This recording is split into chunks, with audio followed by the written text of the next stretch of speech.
जय हिंद भाई सभी को। कैसे हैं आप सभी? उम्मीद करता हूँ अच्छे होंगे और अपनी तैयारी अच्छी कर रहे होंगे। तो आप लोगों के लगातार कमेंट आ रहे हैं कि भाई दिल्ली पुलिस की न्यू वैकेंसी कब आएगी। मैं जो भी वीडियो बनाता हूँ, चाहे शॉर्ट हो या लॉन्ग हो, उसमें देखता हूँ आप लोगों के हमेशा कमेंट रहते हैं कि भाई दिल्ली पुलिस की न्यू वैकेंसी कब आएगी, कुछ तो बताओ। तो आज इसी बारे में पूरा फुल डिटेल चर्चा करने वाले हैं। दिल्ली पुलिस की न्यू वैकेंसी कब आएगी और उसके लिए क्या योग्यता चाहिए, फिजिकल में क्या क्या होता है, और आपको तैयारी कैसे करनी है, ऑनलाइन करनी है कि ऑफलाइन करनी है, और सिलेबस क्या क्या रहता है। तो इसी बारे में पूरा डिटेल चर्चा करने वाले हैं। तो चलिए वीडियो को शुरू करते हैं। अगर आप चैनल पर नए हैं तो चैनल को सब्सक्राइब कर दीजिएगा और वीडियो को लाइक कर दीजिएगा। तो सबसे पहले देखिए, किसी भी एग्जाम की तैयारी करने से पहले उसका एनालिसिस करना चाहिए कि एग्जाम में आता क्या क्या है और कहाँ से ज़्यादा क्वेश्चन आते हैं और उसका कट ऑफ कितना गया है। तो सबसे पहले देखिए, हम आपको बताते हैं कि दिल्ली पुलिस का पिछला जो वैकेंसी आया था उसमें कट ऑफ कितना जाता है। तो जैसे पहले 2016 में वैकेंसी आई थी, तो वो तो ज़्यादा पुराना हो जाएगा, क्योंकि इसके पहले कोरोना के बाद जो है ऑनलाइन चीज़ें आ गई, तो कट ऑफ थोड़ा ज़्यादा जाने लगा, क्योंकि घर बैठे लोगों को सुविधा अच्छी मिल जा रही है। तो हम कट ऑफ में आएंगे। 2020 में जो वैकेंसी आई थी उसकी कट ऑफ कितनी गई थी, क्योंकि जब आपको कट ऑफ पता रहेगा कि इतना हमारे कैटेगरी का कट ऑफ जाता है, तो आप उसी अपने हिसाब से टारगेट लेके चलेंगे कि इतना नंबर मुझे मेरा मॉक टेस्ट में आ रहा है, तो मैं वहाँ मतलब अच्छी तैयारी है तो वहाँ एग्जाम में भी अच्छा कर पाऊंगा। तो जैसे देखिए, 2020 का मैं बता रहा हूँ। जनरल का उस समय कट ऑफ गया था 72, और ओबीसी का गया था 68, और ईडब्ल्यूएस का गया था 62, और एससी का गया था 57, और एसटी का गया था 65। तो लड़कों का ये कट ऑफ है। लड़कियों का मैं भी बता दे रहा हूँ। लड़कियों का जो उस समय गया था कट ऑफ 56 गया था यूआर का, और ईडब्ल्यूएस का 44 से गया था, क्योंकि उस समय यूडब्ल्यूएस इतना फेमस नहीं था कि इसीलिए उसका कट ऑफ 44 मात्र गया था।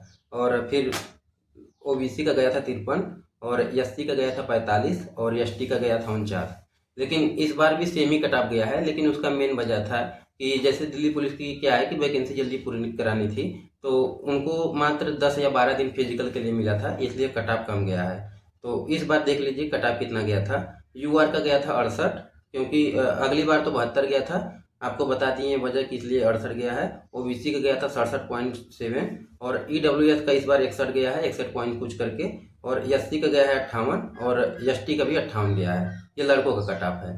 तो आप कट ऑफ देख के अपना पहचान लगा सकते हैं कि आपको तैयारी में कितना नंबर लेके आना है। कुछ लोग पूछते रहते हैं कि भाई कितना टारगेट बना के चलें, तो आप अपना कैटेगरी वाइज जितना पिछला कट ऑफ देख रहे हैं उससे 2 4 5 नंबर ज़्यादा लेके चले, ताकि पेपर कठिन आए या आसान आए, क्योंकि कंपटीशन धीरे धीरे बढ़ता जा रहा है। तो आप अपनी तैयारी अच्छी करके चलिए और 2 4 5 नंबर इंक्रीज लेके चलिए। अब इसके बाद बात करते हैं कि आपकी एज कितनी रहनी चाहिए और योग्यता क्या रहना चाहिए। तो देखिए, आज सबको पता है कि एज जो है जनरल का 18 से 25 साल तक चाहिए, और ओबीसी का 18 से 28 साल तक होता है, 3 साल का एज रिलैक्सेशन मिलता है, और एससी एसटी का जो है 18 से 30 वर्ष होना चाहिए। और अगर दिल्ली पुलिस कांस्टेबल में आपको फॉर्म भरना है तो आपको 12th पास होना चाहिए। और 12th पास, वो भी कुछ लोग कमेंट करते हैं कि भाई मेरे पास डुप्लीकेट मार्कशीट है, मेरा पिछला खो गया था। तो कोई दिक्कत नहीं है, आप चाहे जो जिससे भी फॉर्म भर सकते हैं, लेकिन जब डॉक्यूमेंट वेरिफिकेशन होगा तो आपको ओरिजिनल वहाँ पे डॉक्यूमेंट दिखाना पड़ेगा। तो आपको ये चीज़ें आप क्लियर हो गया हो कि ये होता है। इसके बाद बात करते हैं फिजिकल की। फिजिकल में क्या क्या होता है। जैसे फिजिकल में लड़कों के लिए 6 मिनट में 1600 मीटर रनिंग होती है, और लॉन्ग जंप जो है लड़कों के लिए 14 फीट होता है, और हाई जंप जो है 3 फीट 9 इंच होता है। और लड़कों में जनरल और ओबीसी और एससी का जो है हाइट 170 सेंटीमीटर होनी चाहिए। एसटी के लिए 5 सेंटीमीटर का एज हाइट का रिलैक्सेशन मिलता है, उनके लिए 165 सेंटीमीटर चाहिए। और लड़कों के लिए चेस्ट भी नपता है, तो नॉर्मल चेस्ट आपका जो है 81 सेंटीमीटर होना चाहिए। फुला 1 सेंटीमीटर कम रहा, हर जगह 5 रहता है या 4 है, तो आपको फुलाना है 4 सेंटीमीटर, मतलब टोटल आपका 85 होना चाहिए, नॉर्मल 81 होना चाहिए। ये क्लियर हो गया है। और लड़कियों की फिजिकल की बात करते हैं, तो लड़कियों का 8 मिनट में 1600 मीटर सेम है, बस उनको 2 मिनट एक्स्ट्रा दे दिया गया है। और उनकी लॉन्ग जंप है 10 फीट, और हाई जंप है मात्र 3 फीट। तो लड़कियों का ये है। और लड़कियों में जो है हाइट चाहिए 157 सेंटीमीटर, यूआर और ओबीसी। और लड़कियों में एक फायदा है कि एसटी एसटी को दोनों सेम कर दिया है, मात्र 155 सेंटीमीटर जिनकी हाइट है तो दिल्ली पुलिस की तैयारी कर सकती है। अब बात करते हैं कि दिल्ली पुलिस का नोटिफिकेशन कब आएगा, क्योंकि आप लगातार कमेंट करें दिल्ली पुलिस का नोटिफिकेशन कब आएगा। देखिए, दिल्ली पुलिस की इससे पहले जो है वैकेंसी 2020 में आई थी, फिर 2023 में आई थी। अब कुछ लोग बता रहे हैं कि 2025 में आएगी। वैसे देखिए, मैं अभी यहाँ ट्रेनिंग में हूँ, तो अभी जो हमारे पहले 124 हमारा 123 बैच आया था 4 मार्च को, उनकी अभी इधर अरेंजमेंट में भी ड्यूटी लग रही है। तो ऐसा लग रहा है कि स्टाफ की कमी है, तो हो सकता है कि 2 साल के अंतर पे 2025 में दिल्ली पुलिस की न्यू वैकेंसी आ जाएगी। लेकिन देखिए कुछ फैक्ट हैं, उनसे उनके बारे में बात करते हैं कि दिल्ली पुलिस की वैकेंसी आ सकती है कि नहीं। देखिए आपको पता है कि दिल्ली पुलिस के भी पेपर जो है एसएससी कराता है। अगर एसएससी कराता है तो एसएससी का भी मई जून में कैलेंडर अपडेट हुआ था, तो उसमें दिल्ली पुलिस का वैकेंसी का कोई जिक्र नहीं हुआ था। लेकिन अगर दिल्ली पुलिस का वैकेंसी आना होगा तो अभी नवंबर या दिसंबर में एसएससी का कैलेंडर फिर आएगा। अगर दिल्ली पुलिस की वैकेंसी आनी होगी तो उस कैलेंडर में अपडेट कर दिया जाएगा कि दिल्ली पुलिस की वैकेंसी इतना है और इस तारीख को आ जाएगा। तो आप बार बार कमेंट में ना पूछें कि दिल्ली पुलिस की न्यू वैकेंसी कब आएगी। किसी को अभी कुछ भी नहीं पता है कि दिल्ली पुलिस की न्यू वैकेंसी कब आएगी। लेकिन अभी ऑफिशियल एक कोई वायरल नोटिस चल रहा था, लेकिन वो ऑफिशियल नहीं था कि दिल्ली पुलिस की इतना वैकेंसी है। ये सच है कि दिल्ली पुलिस में डिपार्टमेंट में वैकेंसी खाली है, लेकिन उनको भरना है कि नहीं भरना है ये तो डिपार्टमेंट के ऊपर है। अगर मैं बता दिया कि अगर दिल्ली पुलिस की वैकेंसी आनी होगी तो एसएससी का कैलेंडर अपडेट होगा, उसमें ऐड कर दिया जाएगा कि दिल्ली पुलिस की इतनी वैकेंसी आएगी। तो आप अपनी तैयारी अच्छी करते रहिए, क्योंकि देखिए दिल्ली पुलिस की अगर आप तैयारी कर रहे हैं तो आपका आरपीएफ का भी तैयारी हो रहा है। अगर आप उधर आरपीएफ की तैयारी कर रहे हैं तो उधर दिल्ली पुलिस की तैयारी हो रही है। मात्र कंप्यूटर आपको अलग से पढ़ना है। कंप्यूटर के लिए आप अगर वैकेंसी आती है तो भी तैयारी करते हैं तो उस समय भी तो कंप्यूटर आपका तैयार हो जाएगा, क्योंकि कंप्यूटर में छोटा ही सिलेबस है। मैं कंप्यूटर की वीडियो बना चुका हूँ, वहाँ से आप जाके देख सकते हैं। तो कंप्यूटर वहाँ से पढ़ लीजिएगा। जो चीज़ आप आरपीएफ का डेट आ गया है तो आप वहाँ से तैयारी करके अपनी तैयारी अच्छी करके रखिए, ताकि आपको कोई दिक्कत ना हो। अब बात करते हैं कि तैयारी आपको ऑनलाइन करनी है या ऑफलाइन करनी है। देखिए मैंने जो है तैयारी थोड़ा सा अपना आप ऑफलाइन किया था। इसके बाद मैं आर्मी की तैयारी कर रहा था तो मैं गांव चला गया था, तो मुझे समय नहीं मिल पाया। फिर इसके बाद मैं ऑनलाइन अपना शिफ्ट हो गया था। तो देखिए इस समय जो है ऑनलाइन तैयारी करना मेरे हिसाब से अच्छा रहेगा, क्योंकि जैसे ऑफलाइन में क्या होता है, जो चीज़ें वहाँ पढ़ा रहे हैं आपको वहीं पढ़ना पड़ेगा। ऑनलाइन में क्या है कि अगर जो चैप्टर आपका कमजोर है आप उसे डायरेक्ट जाके पढ़ सकते हैं। जैसे मान लीजिए मैथ में आपका परसेंटेज वीक है तो आप परसेंटेज जाके पढ़ लीजिए। अब जैसे मान लीजिए आपकी मेंसुरेशन अच्छी है, अगर आप ऑफलाइन पढ़ रहे हैं तो वहाँ तो मेंसुरेशन ही चल रहा है और आपका मेंसुरेशन अच्छा है, तो अगर आप मेंसुरेशन अच्छा पढ़ेंगे तो आपका इधर परसेंटेज कमजोर ही रहेगा। तो इसीलिए ऑनलाइन थोड़ा अच्छा पड़ता है कि जो चीज़ें आपकी कमजोर है आप उसे वहाँ से जाके अच्छे से कवर कर सकते हैं। इसलिए अगर देखिए अगर आप ऑनलाइन पढ़ते हैं तो कम फीस में अच्छी पढ़ाई भी कर सकते हैं।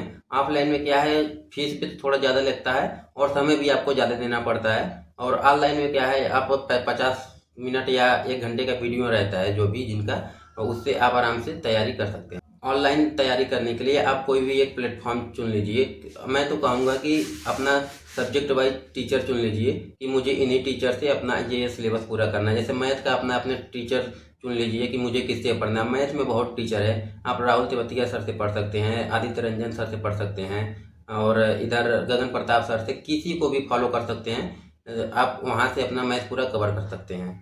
रीजनिंग के लिए भी मैं बता दे रहा हूँ, जैसे मैंने जहाँ से पढ़ा था वहीं से बता रहा हूँ। मैंने या तो राहुल शर्मा सर को फॉलो किया था या संदीप चौधरी सर को फॉलो किया था। रीजनिंग वैसे उतना लंबा सिलेबस है नहीं और कठिन भी नहीं है, रीजनिंग तो प्रैक्टिस के ऊपर है। तो आप किसी भी टीचर से एक टीचर को चुन के वहाँ से पूरा अपना सिलेबस कवर कर लीजिए। और इसके बाद कंप्यूटर भी आप अभी अगर आरपीएफ की तैयारी कर रहे हैं तो कंप्यूटर अभी छोड़ दीजिए। अभी मात्र 3 सब्जेक्ट मैथ, रीजनिंग, जीएस, इसको पूरा कंप्लीट करते रहिए। कंप्यूटर आप वैकेंसी आने के बाद भी वहाँ से पूरा कंप्लीट तैयारी कर सकते हैं। कंप्यूटर मात्र अगर 1-1.5 महीने पढ़ लेंगे तो भी आपका 6-7 क्वेश्चन आराम से हो जाएगा, क्योंकि उसमें फिक्स रहता है कि ये चीज़ आता है।